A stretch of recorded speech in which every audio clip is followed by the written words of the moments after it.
Phone দিয়ে আবার hello. হ্যাঁ আফা, তোমরা তো আইতেই না। দুই বাইক না রে আঙ্গর বেত পাঠাই দাও, আর একটা উকিল সহ পাঠাই দাও। তোমার ওয়ারিশ জমিন সহ সব তোমার বুঝাই দিমু। হুজুর রে হুজুর রে। আচ্ছা আচ্ছা, হুজুর ফোন দিতেছি। হুজুর রাই ফেরুক। হ্যাঁ হুজুর। মামা মামা বাইতা শোন। ভাই ওরা আইছে সবাই।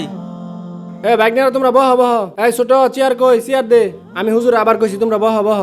আমার বোনে যে সম্পদটা পায়, যে ওয়ারিশটা পায়, এই যে আমার বাইক নিয়ে আইছে, উকিল লইছে, আমরা নিয়ত করে আলছি বোনের ঠয়াইতাম না। আমার আব্বা অনেক রাগ করছে, বোনের জমি দিতেছে না দীক্ষা। যেহেতু ওয়ারিশটা পায়, সেই হিসাবে শরীর মোতাবেক যত্তানি ফত্তানি আমরা দিয়ে দিম। বোন যে আমার রাগ করছে আইতো না, তাইলে হুজুর কই দিন কত্তানি পায়, উকিল সাহেব আছে ভাগ করে দে। আচ্ছা, কোরআনের সূরা আন-নিসার 11 নম্বর আয়াতে বলা আছে ভাই পাবো 2 ভাগ, বোন পাবো 1 ভাগ। বুঝছেন না? আনেরা 3 ভাই 2 বন্ড করে পাইলেন 6 বন্ড, আর আইনের 1 বোন পাইলো 1 বন্ড, সব মিলে 7 বন্ড। অনান্য যত্তানি জমিন আছে 7 বন্ড কইরা বোনের দিয়ে দিবেন 1 বন্ড, আর আইনের নিয়ে নিবেন 2 বন্ড কইরা।